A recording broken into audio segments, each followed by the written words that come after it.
ഉമ്മത്ത് മുഹമ്മദിനെ ബാധിക്കാനുള്ള ഏറ്റവും വലിയ കാര്യം അത് ജഹ്ലാണ്, വിവരമില്ലായ്മയാണ്. വിവരമില്ലായ്മ ഒരു മനുഷ്യനെ ശിർക്ക് എത്തിക്കും, കുഫ്ർക്ക് എത്തിക്കും, വൻ പാപങ്ങളിലേക്ക് എത്തിക്കും, ചെറിയ പാപങ്ങളിലേക്ക് എത്തിക്കും, ആളെ ഇസ്ലാമെന്ന് മുർത്തദാക്കി കളയും വിവരമില്ലായ്മ. അതുകൊണ്ട് സ്വർഗത്തിലേക്കുള്ള വഴി നമ്മൾ പഠിക്കാം. ആ വഴി എവിടെയുള്ളത്? ഖുർആനിലും സുന്നത്തിലുമാണുള്ളത്. ഖുർആനിലും സുന്നത്തിലുള്ളത് അത് നേർക്കുനേരെ പഠിക്കണം.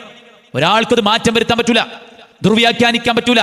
സ്വന്തം ആശയങ്ങൾക്ക് വേണ്ടി, ആദർശങ്ങൾക്ക് വേണ്ടി അതിനെ കോട്ടിമാട്ടാതെ നേർക്കുനേരെ. കാരണം നമ്മൾ ഇന്നല്ലേ നാളെ മരിക്കും, നമുക്ക് മാത്രം ജീവിച്ചാൽ പോരാ, ലോകാവസാനിക്കും വരെ ഈ ഖുർആൻ ഇവിടെ നിലനിൽക്കണം വേണ്ടേ? അതുകൊണ്ട് അത് ദുർവ്യാഖ്യാനമില്ലാതെ നേർക്കുനേരെ പഠിക്കണം. എങ്ങനെയാ?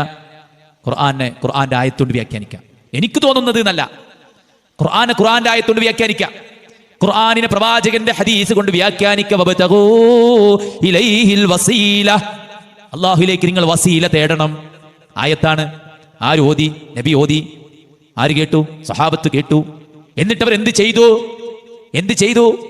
പടച്ചോനെ, ബദരീങ്ങളുടെ ഹക്ക് ജാഹ് ബർക്കത്ത് കൊണ്ട് ഞങ്ങൾക്ക് നീ സ്വർഗം തരണേ എന്ന് പറഞ്ഞിട്ട് മഹാന്മാരെ തവസ്സുലാക്കിയോ? ഇല്ല. അപ്പൊ അതിന്റെ അർത്ഥം എന്താ? ആ ആയത്തിൽ നിന്ന് അത് കിട്ടൂല. ആ ആയത്തിൽ നിന്ന് കിട്ടൂല.